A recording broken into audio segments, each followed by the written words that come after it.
what we learned about our whole experience was that people really respond to you telling your story, words and all. People think that the others want to hear the story when it's all said and done, when everything is perfect, like the movie version of it. Like there's a red carpet and a hardcover book. And what we found out is that people really enjoy, I wouldn't say seeing the struggle, but they like seeing you overcome the struggle. You can really appreciate someone who made it, and that's great, and you will enjoy their successes and everything. But what people really connect on a personal level is like the difficulties and how you keep going and how you find new ways of thinking. So what we learned like from the very beginning was to talk about our story and all of the difficulties and to find a good light to talk about them. Because no one wants to hear anyone complain. That's for sure. So what you want is to keep talking about like what you're doing. And that we found out that not only customers themselves, they really enjoy that, but media as well. So it's easy to connect because at the end of reporters are people. It's easy to connect if you have something to tell. And what we found and how we connected to the rest of it was that it took us a while, but we found out that our struggle as Filipino immigrants and as a queer couple really resonated with a lot of people that we didn't think that it would.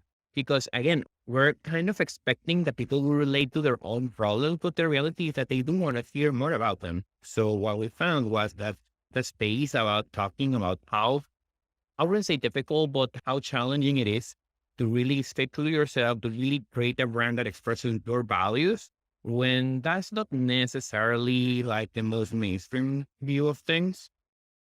People want that. People want that. It took 2 years, of course, it took a while, but that allows us to then say, okay, if this is true, how can we use this for good? How can we build upon this? And that's how we landed on what we're actually doing. Someone very wise said, the world doesn't need another big company. They said it to us. And at face value, it sounds very mean, but it is very true.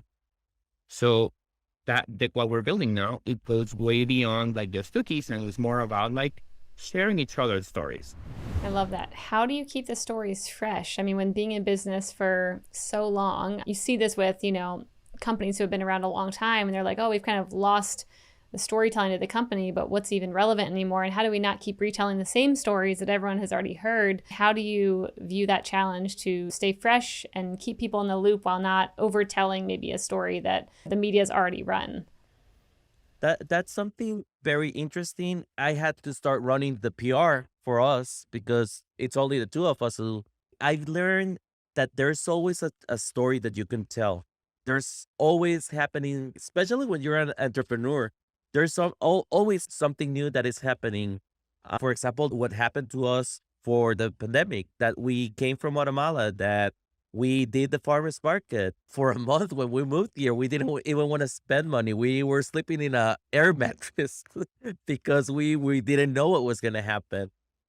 Celebrities, they have reached out to us because they heard our story and they want to make partnerships with us or collaborations. We had Dan Reynolds from Imagine Dragons. We told him our story, and it turned out that he founded an organization called Love Loud, that they help the LGBTQ youth in Utah because the rates of suicide are super high there because they're mostly Mormons, and that they get excommunicated from the church, and they build these safe houses.